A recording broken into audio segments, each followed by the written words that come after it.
Alrighty, we're going to kick off this webinar today. My name's Alastair Blenkin. I'm the founder and CEO of ProcurePro, construction's #1 procurement platform. Today we've got Kyle Fielding, Commercial Director of Kori Construction, joining us. Kyle, I'll let you introduce yourself and give a quick background to yourself and to Kori Construction. Yeah, hi everyone. As Alistair said, Kyle Fielding, Kori Construction, Commercial Director, driving the digital change at Kori here, and key introducer, and we've laid out ProcurePro across the business.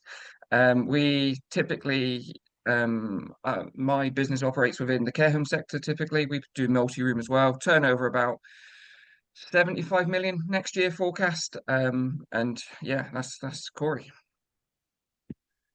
Fantastic. And everyone, before we get on to a few slides to help share some content for today, just say that you're able to ask questions on the way through. We have got a chat that's running, so we'll try to pick up any of those burning questions that you've got through today's discussion. So we should have a screen share coming up. I'm just going to go into full screen mode here. So the topic of today's discussion all about accelerating procurement, minimizing delay, and obviously the business impact and the ROI of digital transformation. Quick agenda. So talking about the procurement process, how it is being transformed, the trend in the industry around procurement and supply chain management, and really what's the impact of that, accelerating procurement cycles, cutting delays. We'll touch on that briefly and we'll dive straight into Kori's digital transformation journey more holistically. We'll really break down that journey into numbers, make it tangible, and talk about the ROI of digital procurement, and then leave time for Q&A. A little bit about ProcurePro first and foremost. You might hear the Aussie accent for those on the call. This is a company that's been founded out of Australia. Myself as founder and CEO, now based in London. There's many projects, much construction value and trades going through. There's about a third of the Australian market, but increasingly moved into the UK over the last 12 months, partnering with many businesses, including the likes of Kori, but also Mount Anville, Multiplex, Legacy, Clegg, amongst others. So a real sort of change that's happened through the Australian and increasingly the UK construction industries is who we are, what we're about, and on a mission to make procurement easier. Now, just to set the scene around procurement, making sure that we're all talking the same language. This is what we see common right across the industry as the old way of procuring. From the start of the job, the estimators are winning the project and then setting up an Excel procurement schedule. So planning, tracking, reporting on progress in terms of procurement, drafting up scope of works, copying from job to job, going out to tender, getting those quotes in, comparing, analyzing them, leveling them down to get apples for apples, putting it through a recommendation and a sign-off process, and then finally putting it into a contract, signing, storing, committing it into your financial system, all while tracking all of the information you need on your supply chain. Kyle, I'm sure that process is pretty familiar. Seeing those slides again, mate? Yeah, very familiar, and it's obviously we understood the time constraints of this across our business and wanted to better it here. So one of the main reasons we introduced ProcurePro for exactly this purpose. I mean, it heavily reduces admin burden on my team, allowing them to do the things they need to do. It's been a good experience so far. Now, this next slide is an unfortunate screenshot of many QS's desktops. So the life that many people understand as normal. A lot of spreadsheets, a lot of Word documents, and this process does create some fundamental challenges. Time consuming, there's a lack of visibility without picking up the phone, and fundamentally there's a lot of risk in this process, and this is just for a single trade. So that is the status quo of what procurement's looking like in times gone by.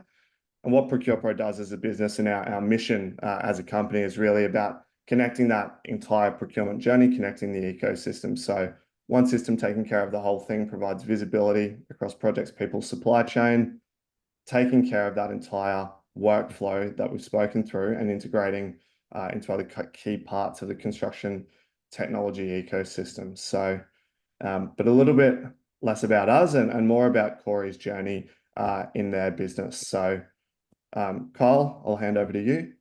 Yeah, thank you. So, I mean, one thing I think Alistair didn't mention there was uniformity. As you all know, I'm sure you're all aware, for those on the call, we have a lot of issues where we'll have standard formats and processes, but they get changed by surveyors sometimes, and it really helps to have a standard process that is uniform across the business on every project. So that's key to all those messy documents you've seen before, to be honest with you. But yeah, Kori Construction, we joined our journey about 18 months ago now, trying to make. We dislike the terminology of digitalising construction, but because I feel like it's a bit of a fad at the moment. But we certainly are on a journey to transform our processes and our business to a digital format for many reasons. I mean, the key principle of our business is to think differently. We think the construction industry is very underutilized in terms of technology, maybe less so from the design side, but certainly from a commercial and delivery perspective, or certainly not utilized enough. So yeah, the last 18 months we've been to seminars to understand how we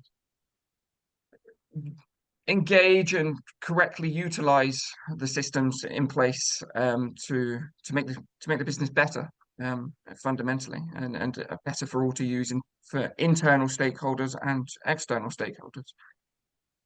Do you want to go next slide now? Yeah, So and these zoning are the to, these are the issues we typically came across when it come to procurement. As you can see, as I'm sure most of you are aware, these issues exist in many construction companies. Longer procurement and approval processes. There was a heavy burden on admin that we've already mentioned. We already have staff that are full-time working on contract documents, so to take the weight off of these and really apply the ability for our key quantity surveyors to get into the work that really matters rather than being tied down with a lot of admin really supported our business.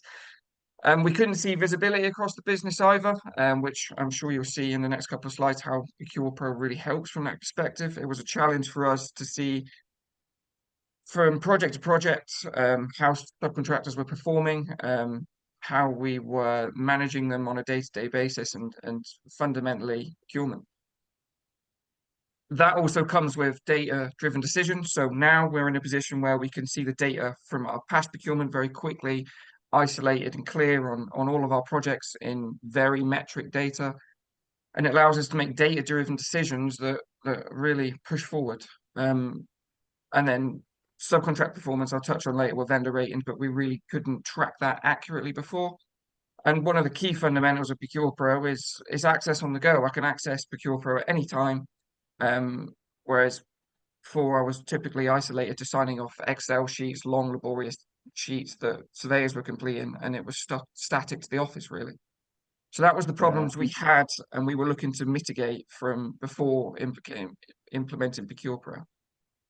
And certainly, Kyle, that sort of thematic that we hear across the industry, probably the two key bits are around the length and delays within procurement seems to be really, really common. Obviously, getting procurement right at the front end sets your projects up for success, but doing that in a timely manner is just almost a universal problem right across the industry, as well as that visibility piece. It's not just for management down; it's almost for project teams working, together with themselves, and that's really talks to speed of collaboration. So yeah, I mean the collaboration that it's provided has been great, but fundamentally we have seen a reduction across our procurement, which is a key KPI that we track in terms of incorporating new technology such as this. now, just to understand a little bit from the audience, we'll pop a quick survey up on the screen, which will be there for 30 seconds to a minute. One of obviously just trying to get a feel for, we described a process before, but how many people are still managing procurement in large parts using Excel? So feel free to answer that, and we'll charge on in the meantime. So Kyle, this is sort of the process that you saw and quantified. Yeah, I'm sure anyone in this call that's looking to incorporate the system will be very familiar with this process. It's the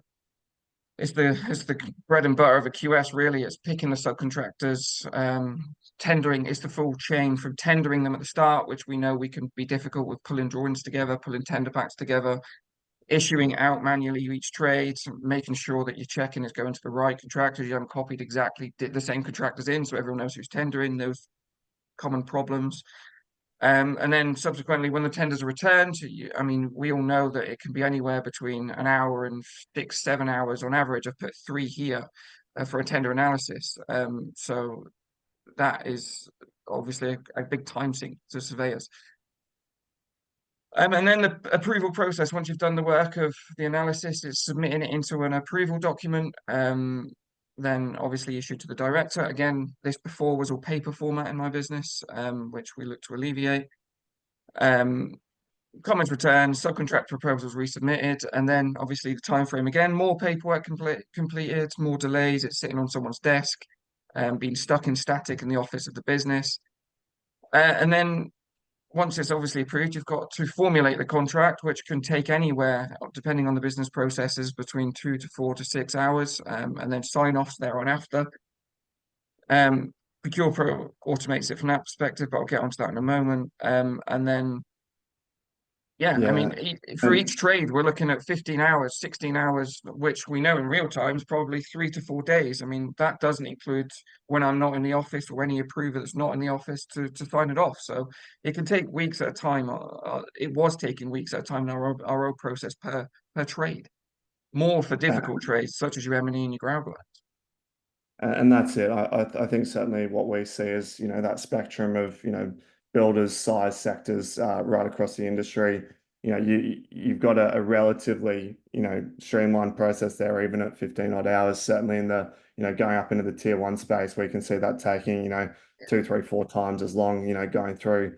I think the worst approval workflow I've seen is 15 different sets of hands, and you can imagine the back and forth. So, and then the other piece, particularly from that, project team and sort of junior level is it's as much of the waiting time that stores your productivity, as opposed to, the time doing the work itself. So this part's the interesting stuff. Kyle, you want to talk to the reductions? Yeah, so this is the interesting bit for you. It's the ProcurePro benefits, really. So anything with a stopwatch is almost, we feel, bettered, considerably better across our business and just streamlined. So the tenders are all issued in one system. And I mean, the great thing about this as well, I won't dwindle on this too long, but everyone has access to this. So the visibility, so I can at any time check when my surveyors are on the tender process throughout the business, which doesn't mean I'm digging into files or asking questions or making calls.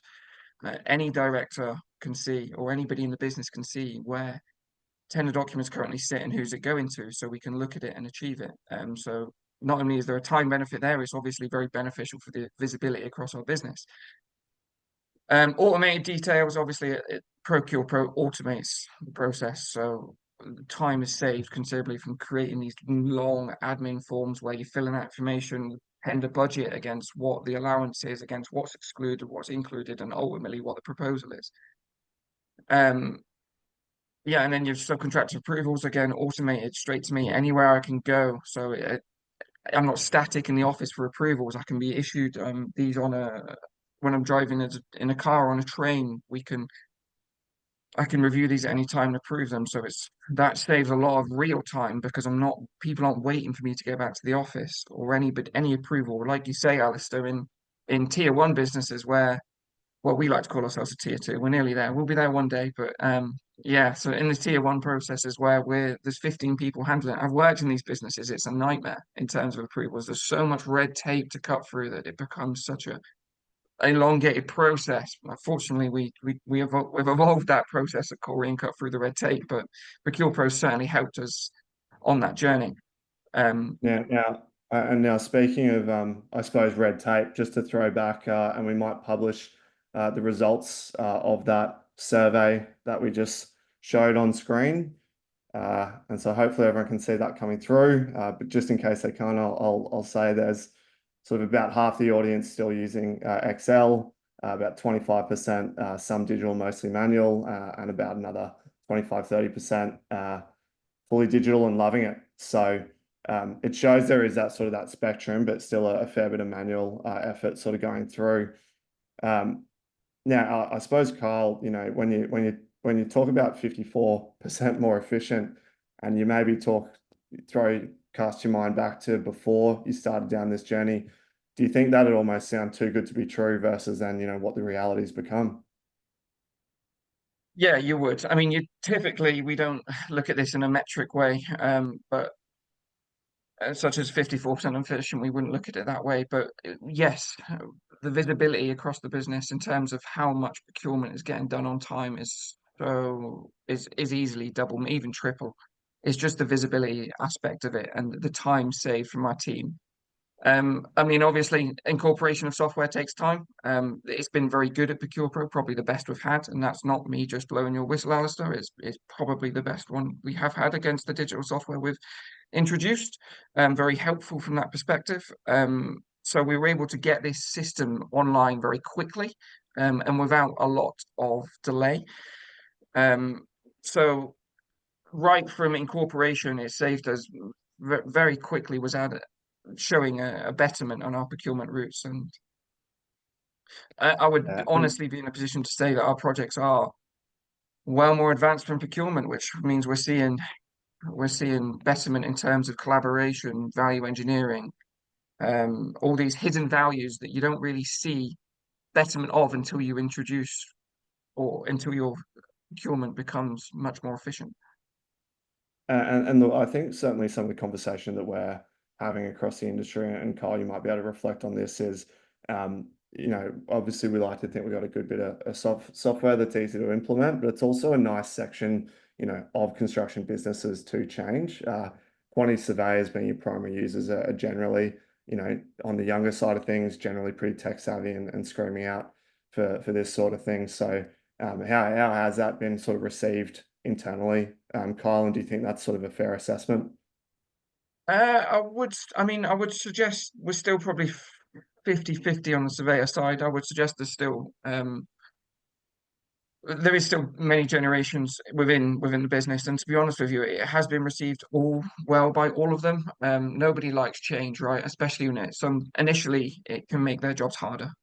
But we haven't seen any negative feedback at all in terms of ProcurePro adopting it. I mean, it may be just that we're very good at incorporating software in our business, but like I said earlier, the support from ProcurePro has been very good. But yeah, And Kyle, it's been a we've, we've journey. just got a, we've just got a question from the audience. How long did it take to implement ProcurePro at Kori and to start seeing value?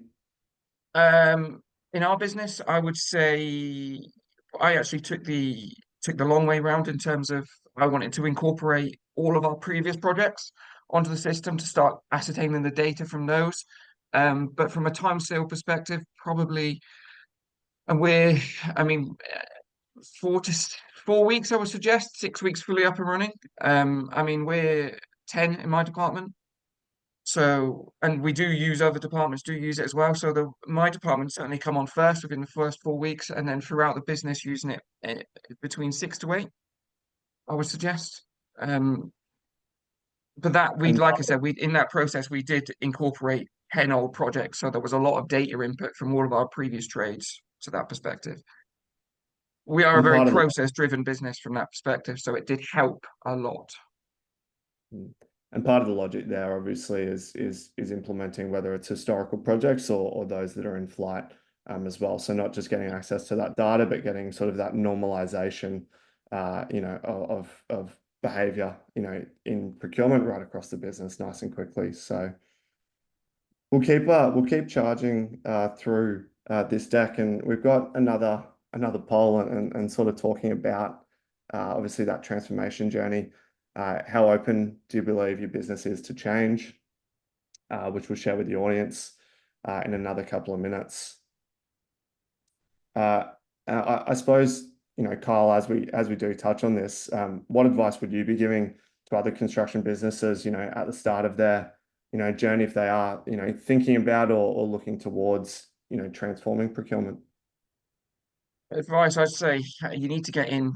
I mean, it needs to be driven from the top, I would suggest. So it needs to be driven from the top in terms of everyone on board, roll out, but you need to jump into it. You can't half, and I find this with any construction technology, you can't half incorporate something on a business, otherwise it'll be underutilized and to be honest with you, incorrectly administered.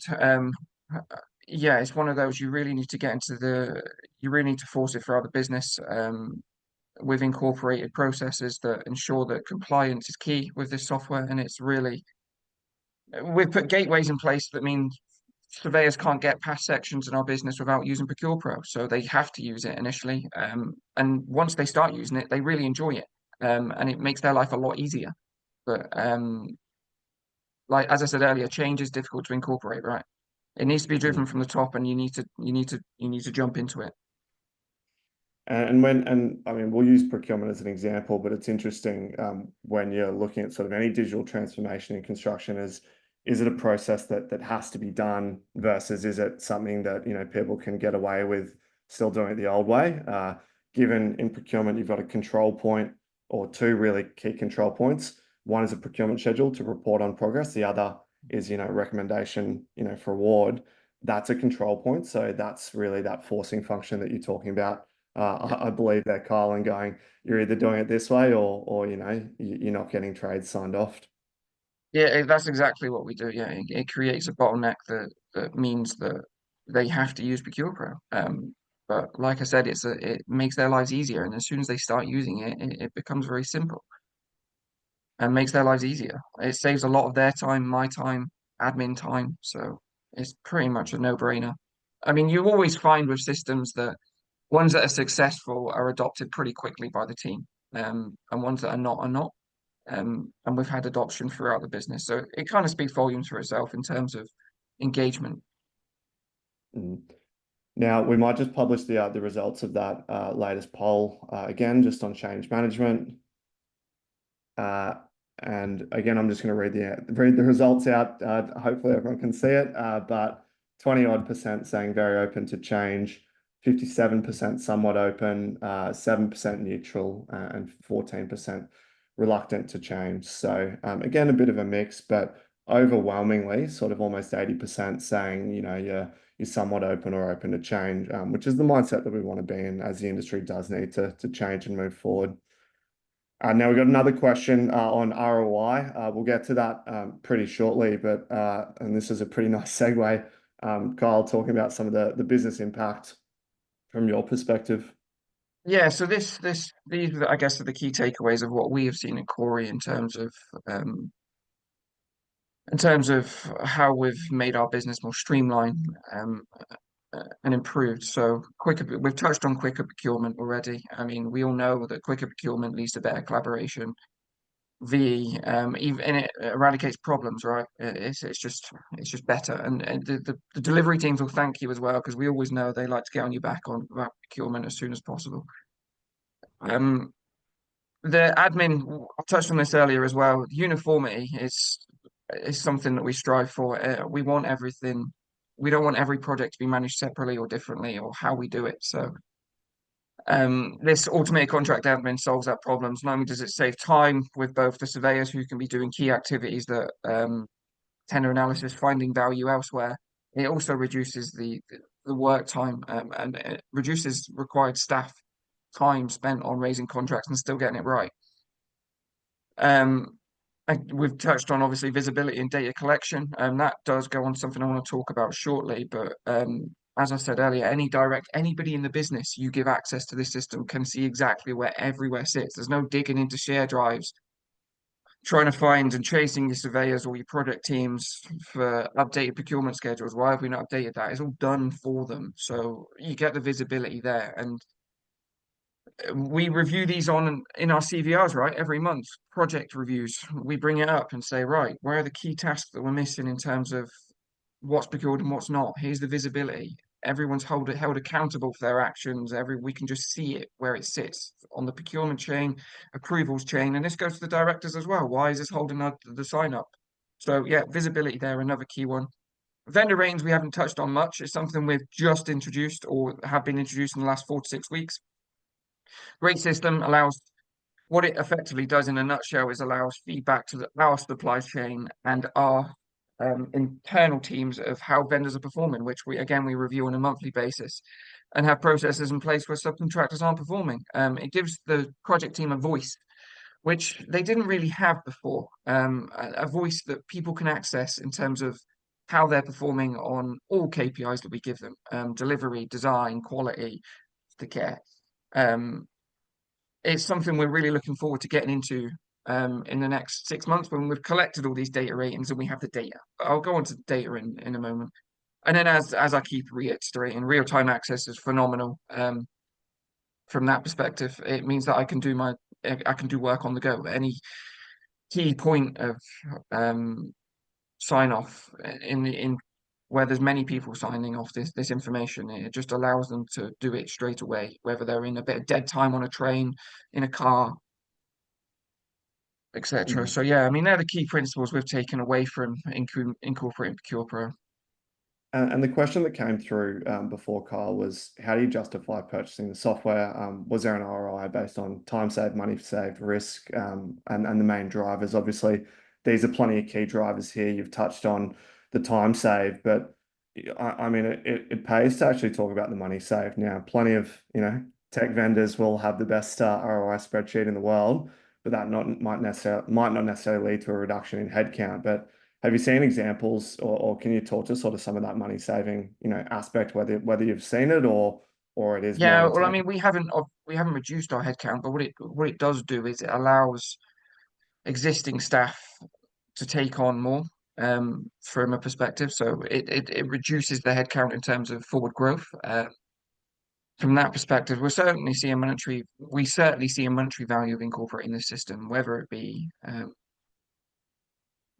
staff numbers or surveyors can take on more projects, right? So I mean, not that they like to do that, but it allows from that perspective certainly a financial betterment to the business for sure. The real savings in terms of the project costs, I would suggest from our perspective, but yes, the ROI is certainly there. And look, to flick to the next slide, this is sort of how we commonly see and talking to the industry about key problems that they want to solve. So from an audience perspective, I'd say have a little digest and have a think about how these apply to you. If you're bold, put some through to the chat, whether it's just a few numbers, and we'd sort of love to hear some of the thematics that are coming up. But Kyle, you've probably seen this slide going back, 6 odd months ago. Was there anything Yeah. else that sort of jumped out off the page at you as, challenges that you were looking to solve? Yeah, well, I would suggest the one key one that stands out to me that we haven't really discussed is contracts not signed. We all know there's risk in a contract in a business, contracts not being signed, and it's one that's underrated because it's a big concern. If contracts are only used if things go wrong, right? Um, and they form the basis of how to resolve problems if issues have gone wrong. If something goes wrong without a contract signed, it leaves everyone in a grey area, and it's a big risk on our business. What we've seen, as it touches on visibility earlier, is we were able to click on a report that clearly and accurately shows what contracts are not signed, when they started on site, and the values against them. So we very quickly incorporate a process where the reports go out on a weekly basis of advising surveyors, these contracts aren't signed, you need to get them sorted as soon as possible, to mitigate our risk. Mm. And look, I might jump a few slides forward, but in terms of really nailing down on this ROI piece, which is the key point, of business change is to have impact. Now, this is how ProcurePro frames it up. You're going to have, you know, 15, 20, 30, 40 hours, how we map how long a procurement task procurement of a single trade is taking, 20, 30, 40, 50, 100 vendors per project, how many projects you have per year. There's obviously a time cost and a wage cost to that. So, roughly £1 million every 10 projects. There's also those risks, scope gaps everyone knows about, deficient price analysis, missing inclusions, exclusions, contractual errors we just talked about, so on and so forth. And again, that has, a real cost, whether it's seen or unseen.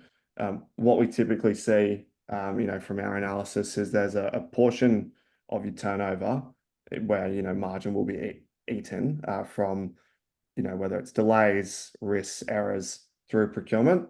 And again, that represents, real bottom line figures, which we're seeing time and time again, procurement processes being tightened up. Now, the last piece that this doesn't actually talk to is opportunity to do things better. So, Kyle, I'm not sure if you've gotten to sort of this part of the system yet, but we hear from many customers that sort of insight into your supply chain. Are you able to do bulk purchase opportunities? Looking across a couple of projects at a time, and engaging a single subcontractor with greater negotiating leverage or sharing of information in between your project teams. Not sure if that's something, Kyle, that you've got into at all. Yeah, we have. I mean, it's not something I report on a monthly basis, but our surveyors click on the reports and can easily see what other similar packages are being let across the business, which they don't have access to, right? So we had one the other day where we tied up the I can't remember what it was now. Oh, it was the joinery package, and one of our surveyors was able to identify that we were letting a joinery package on another project within the next 2 months, and we were able to tie them up together and pick it up and get a 2.5% discount across both of them. It's one of those, yeah. It certainly does help. It's small things like this you don't realize the value of until you incorporate it, it's done as a natural across the business, right? It's not something that I report on because my surveyors now naturally have access to this information they didn't have before. So it's that hidden value you can't really ascertain in terms of a margin. It's just a betterment that you don't recognize. And the flip side of that, and again, with the amount of sort of supply chain disruption over the last few years, is not just opportunity, but risk as well. So understanding capacity risk, concentration risk around engaging particular subcontractors. Often project teams are operating in silos, just taking care of their project, but it's that democratization of information that means, the commercial director or the key people up the top don't need to necessarily direct traffic saying you and you put your heads together when you've got a million and one things to do in your day. It's enabling the project teams to, work smarter and make better decisions themselves as well, Carl, which seems to be what you're alluding to there. Yeah, exactly. It's collaboration as a democracy rather than an isolated silo, which certainly be, yeah, it is a true statement. Now, the last part of this discussion is really looking forward into the future. So, if you do have any more questions coming through the chat, obviously, please put them through, and we'll start to tackle them as we go. I might just got another one just come through. Kyle, how did you sell this betterment internally to your board to sign it off? As much as you say, much of it is hard to quantify. Well, I would suggest it was much easier for me because I'm on the board. So, but my managing director, we're very much on the same page. So, we like I said, this is driven from the top, right? We're on the same page of how we develop our processes in the business. We know we need to digitalize it. We don't want to become a blockbuster contractor. That's how we refer them to as contractors that don't get with the times, right? They do it the old way because this is how we've always done it. It's not a sustainable way to proceed in such a challenging market. So how did I sell it? I didn't need to, is the honest answer, but I would suggest that it's very clear. And if you could explain the system and the processes to anyone that has any reservations for it, I can't see why they wouldn't understand Yeah, the and some betterment of that the they would have. and some of the conversations that we have with the industry, that I'll sort of canvas this with a few different examples. First of all, the blue box down the bottom, we've sort of done all the legwork to go, hey, there's an ROI calculator in a box that we can write for you. There's a business case in a box. Again, that helps sort of that written communication internally, if that's the way that the business operates. I was talking to this CEO of a tier one contractor the other day who sort of described it as quality assured procurement.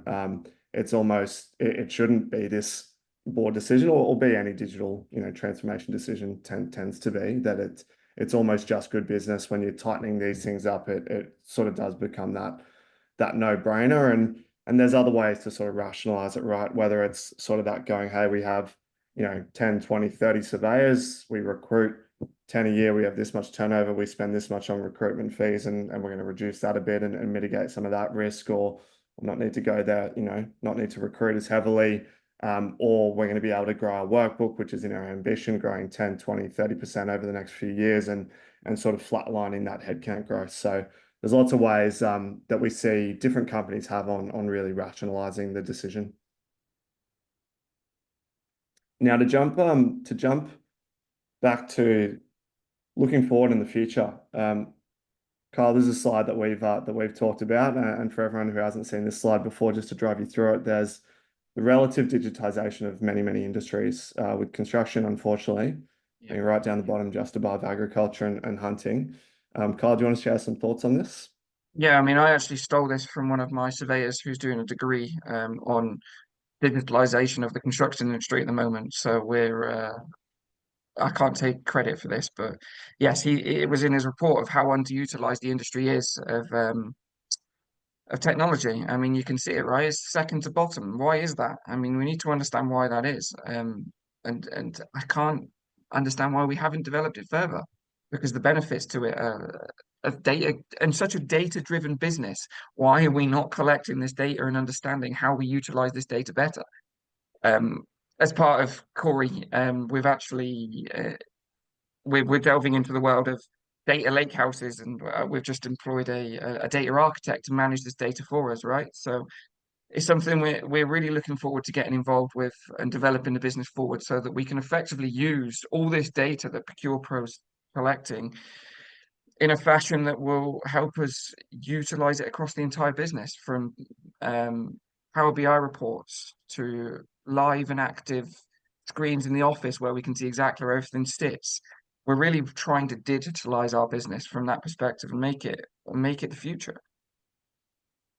And that's certainly what, we see a trend in the industry. And I think everyone, understands that data is a currency that everyone's increasingly trading in.